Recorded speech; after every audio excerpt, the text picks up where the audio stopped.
بسم اللہ الرحمن الرحیم۔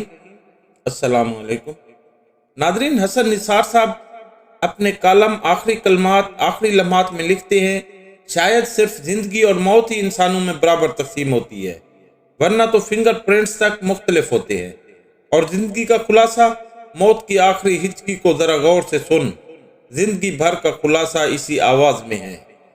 وجہ مرگ اور جگہ مرگ کبھی بہت اہم تھے، لیکن اب تو لوگ زیادہ تر آخری لمحات ہسپتالوں میں ہی گزارتے ہیں۔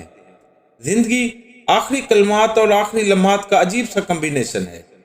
خلیفہ مامون الرشید نزا کے عالم میں تھا جب جاہز عیادت کے لیے حاضر ہوا۔ کسی جانور کی کھال کا بچھونا تھا جس پر ریت بچھی تھی، اور خلیفہ اسی ریت پر لوٹتے ہوئے کہہ رہا تھا، اے کہ وہ جس کی بادشاہی کبھی زائل نہ ہوگی، اس پر رحم فرما جس کی بادشاہی جا رہی ہے۔ اے وہ جسے موت نہیں، اس پر رحم فرما جو مر رہا ہے۔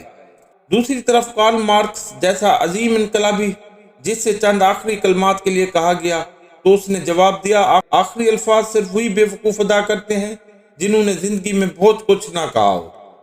اور یہ ہے آخری کلمات اس حکمران عبد الملک کے جس کی خلافت حکمرانی میں حجاج بن یوسف نے خانہ کعبہ پر سنگ باری کی۔ اس نے کہا، جب سے میں پیدا ہوا یہی کوشش کی کہ خود کو مسرور کر سکوں، لیکن مجھے کبھی سچی خوشی نصیب نہ ہوئی۔ میں نے حکومت کا بوجھ اس لیے اپنے سر لیا کہ بادشاہت انسانی ترقی کی معراج ہے، لیکن میں نے دھوکہ کھایا۔ میں سخت نادم و متاسف ہوں، مگر ندامت و تعصف کا وقت گزر چکا۔ میں ناکام و نامراد دنیا سے جا رہا ہوں۔ میں نے جس رستے کا انتخاب کیا وہ غلط تھا۔ میرے حال و مال سے عبرت حاصل کرو۔ تو ظالم و جابر حجاج بن یوسف کا بھی سن لیں، جس کا جبر و قہر پورے عرب میں مثال بن گیا تھا۔ حجاج کی تلوار اور زبان یکساں تیز اور کاٹدار تھی۔ عراق پر 20 برس آہنی ہاتھوں سے حکومت کرنے والا حجاج صرف 54 برس کی عمر میں بستر مرگ پر اس حال میں جا گرا کہ اس کے پیٹ میں کیڑے پیدا ہو گئے جو بڑھتے ہی چلے گئے۔ اسے اتنی شدید سردی محسوس ہوتی تھی کہ بری طرح کانپتا رہتا، اور اس کے گرد بہت سی جلتی ہوئی انگیٹھیاں بھی اسے محسوس ہونے والی سردی میں کمی نہ کر سکتی۔ آخری لمحوں میں اپنے گناہوں اور مظالم کا اعتراف کرتے ہوئے بلک بلک کر رویا۔ ابو منظر عیادت کو آئے، حال پوچھا تو بولا، شدید مصیبت، اذیت، سخت تکلیف، ناقابل بیان الم، ناقابل برداشت درد۔ اللہ نے مجھ پر رحم نہ کیا تو میرا کیا بنے گا؟ سسک سسک کر جان دے دی۔ میں نے ناروے میں وہ ریستوران اور اس میں وہ مخصوص جگہ دیکھی ہے جہاں عظیم نارویجین ڈرامہ نگار ابسن بیٹھا کرتا تھا۔ 1900 میں ہارٹ اٹیک کے بعد بستر مرگ پر جا پڑا۔ جب اس نے اپنی نرس کو کسی سے یہ کہتے سنا کہ اب ابسن بہتر محسوس کر رہا ہے تو کہا، نہیں بلکہ اس کے برعکس۔ اور قائد عوام ذوالفقار علی بھٹو بارے تو ہم جانتے ہی ہیں۔ یہ وہی بھٹو ہے جس نے ایک بار کہا تھا، I am the only sacred cow in the country۔ میں اس ملک میں اکلوتی مقدس گئے ہوں۔ پھر بھٹو صاحب ڈیتھ سیل میں تھے جب جیل حکام انہیں تختہ دار کے لیے لینے آئے۔ جیل سپرنٹینڈنٹ نے حکم دیا، مسٹر بھٹو کو اٹھا لیں۔ 4 ملازم آئے اور بھٹو کو اٹھا کر اسٹریچر پر ڈالا، اور یاد رہے اٹھاتے وقت قمیض کا پچھلا حصہ کسی کے پاؤں تلے آ گیا اور انہیں اٹھاتے وقت قمیض چری گئی۔ انہوں نے کہا، مجھے چھوڑ دو۔ پھر دالان میں آ کر انہیں اسٹریچر پر ڈال دیا گیا اور پیٹ کے اوپر ہتھ کڑی لگا دی گئی۔ اسٹریچر اٹھا لیا گیا۔ بھٹو نے سر ذرا اوپر اٹھائے رکھا، لیکن سیل سے 200-250 گز دور پھانسی گھاٹ تک بالکل خاموش رہے۔ پھانسی گھاٹ پر پہنچ کر اسٹریچر زمین پر رکھ دیا گیا۔ 2 ملازموں نے بغلوں کے نیچے ہاتھ ڈال کر اٹھنے میں مدد کی اور پھانسی کے تختہ پر کھڑے کر دیے گئے۔ ہاتھوں سے ہتھ کڑی اتار کر بازو اور ہاتھ بھٹو کی پشت پر لا کر دوبارہ ہتھ کڑی لگا دی گئی۔ جلاد تارا مسیح نے سر اور چہرے پر ماسک چڑھایا۔ ٹھیک 2:40 پر جلاد نے لیور کھینچا۔ بھٹو جھٹکے کے ساتھ پھانسی کے کنویں میں لٹک گئے۔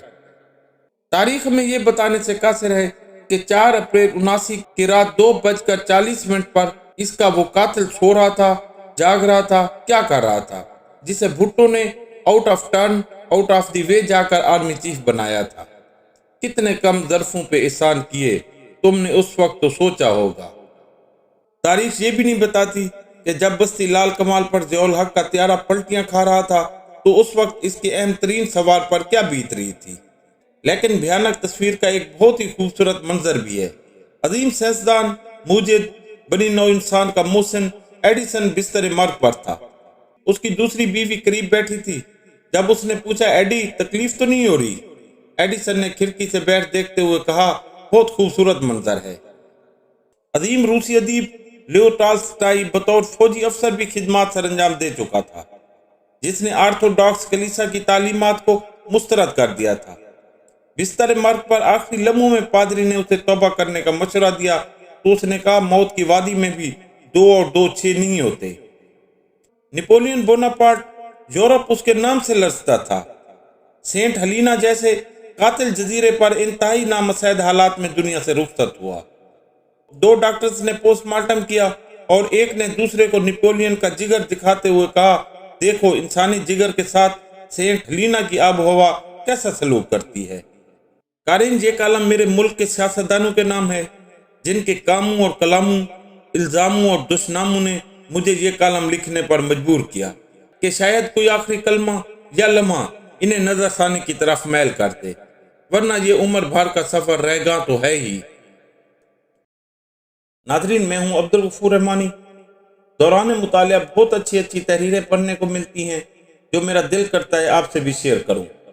آپ کو اگر میری یہ کاوش اچھی لگے تو میرے یوٹیوب چینل ہسٹری ود رحمانی کو ضرور سبسکرائب کریں، فیس بک پیج کو لائک کریں اور اگر مناسب سمجھیں تو اپنے دوستوں سے بھی شیئر کریں۔ شکریہ۔